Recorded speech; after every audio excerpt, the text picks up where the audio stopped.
சிறைச்சாலை திணைக்களத்திற்கு தேவையான வாகனங்கள் மற்றும் உபகரணங்களை வழங்குவதற்கான நிகழ்வு ஒன்று இன்று நடைபெற்றது.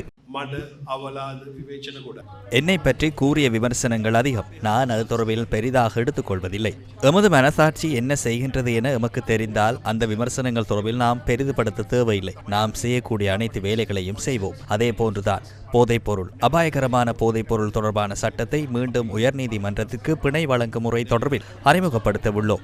அந்த செயற்பாடுகள் நிறைவேறும் தருணத்தில் உள்ளன. அதற்கு மேலதிகமாக ரசாயன பகுப்பாய்வு திணைக்களத்தின் ஊடாக வழங்கப்படும் பெறுபேறுகளுக்கு ஒரு வருட காலம் செல்கின்றது. அதனை 3 மாதங்களில் வழங்குவதற்கான முறைமையை உருவாக்குவதற்கு முயற்சிக்கின்றோம். அதேபோன்று சமூக அரசியலமைப்பு சட்டமூலத்தை கொண்டு வருகின்றோம். சிறைச்சாலையில் உள்ள தண்டனை கால பகுதி நிறைவடைய உள்ள 6-8 மாதங்களுக்கு முன்னர் அவர்கள் வெளியே வந்து வாழ்வதற்கான சட்டமூலமே அதுவாகும். அதேபோன்று மீளாய்வு செயற்பாடு ஊடாகவும் இறுதி கட்டத்தினை எட்டியுள்ளோம். நீண்ட காலமாக சிறையில் உள்ளவர்களை மீளாய்வு ஊடாக வெளியில் எடுப்பதற்கான செயற்பாடு அதுவாகும். அதேபோன்று சிறைச்சாலை ஆணையாளர் நாயகம் பாதாள குழுக்களிடமிருந்து வருகின்ற அச்சுறுத்தல் தொடர்பில் பேசியுள்ளார்.